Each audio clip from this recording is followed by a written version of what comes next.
بسم اللہ الرحمن الرحیم۔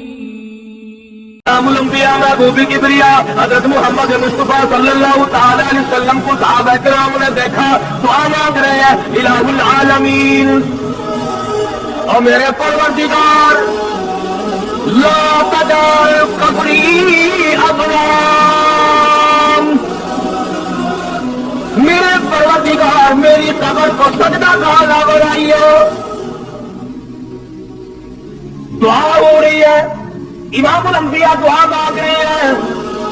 محمد عربی صلی اللہ تعالی علیہ وسلم دعائیں مانگ رہے ہیں، اور آگے فرمایا لا اللہ الیہود والنصارى، اللہ یہود و نصارہ پہ لعنت کرے، پھٹکار کرے، کیوں؟ اس لیے اتخذوا قبور انبیائہم مساجدا، اور کما قال النبی صلی اللہ علیہ وسلم، انہوں نے اپنے نبیوں کی قبروں کو سجدہ گاہ بنا لیا تھا۔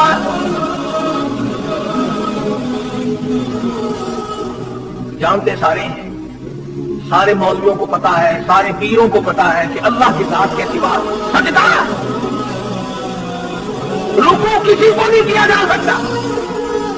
اللہ پاک نے تو یہاں تک احتیاط فرمایا، وہ جانتا تھا کہ 14ویں صدی کے لوگ اندر کے کالے ہوں گے، دل ان کے کالے ہوں گے، دل ان کے صاف نہ ہوں گے۔ فرمایا میرے بندے، جنازہ چاہے ابو بکر کا ہو، جنازہ عمر فاروق کا کیوں نہ ہو، جنازہ عثمان کا کیوں نہ ہو، جنازہ علی مرتضیٰ کا کیوں نہ ہو، جنازہ فاطمہ الزہرا کا کیوں نہ ہو، جنازہ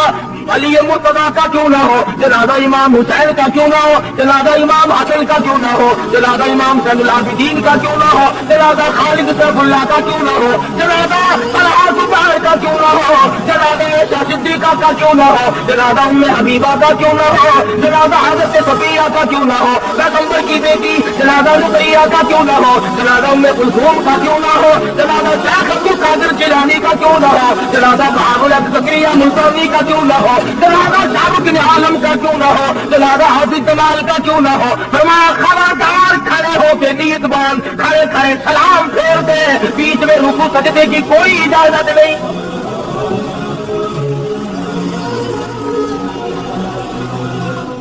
فرمایا میں یہ تو گوارا کر لوں گا کہ نماز میں سجدہ نہ کراؤں، میں یہ تو گوارا کر لوں گا کہ جنازے کی نماز میں اپنے لیے رکوع نہ کراؤں، اپنے لیے سجدہ نہ کراؤں، مگر دیکھنے والا کوئی یہ نہ سمجھ بیٹھے ولی کو سجدہ ہو رہا ہے۔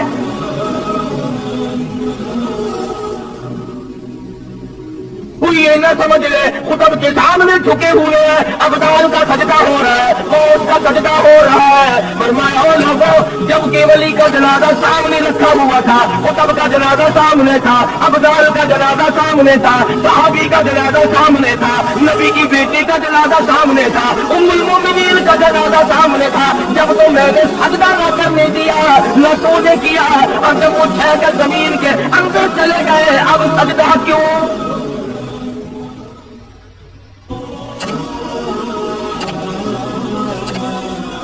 لاکھوں من مٹی بیچ میں آ گئی، عمر لگ گئے، پڑھ گئے، جانیاں لگ گئی، خلاف ٹک گئے، اب سجدہ۔ فرمایا یہ تمام یہ حق تو میرا ہے، یہ حق میرا ہے، نو حقی نہ کرو،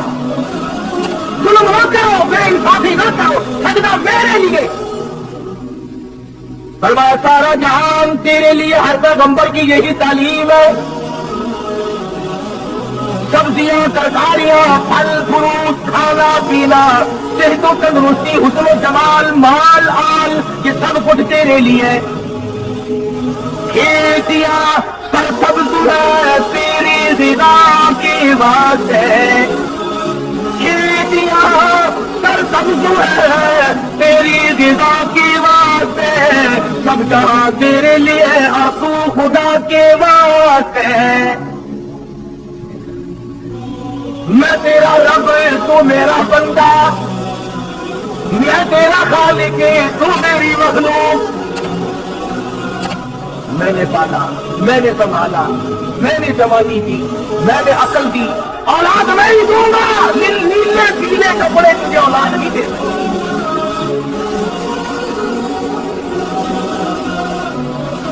ہر پیغمبر نے یہی تعلیم دی۔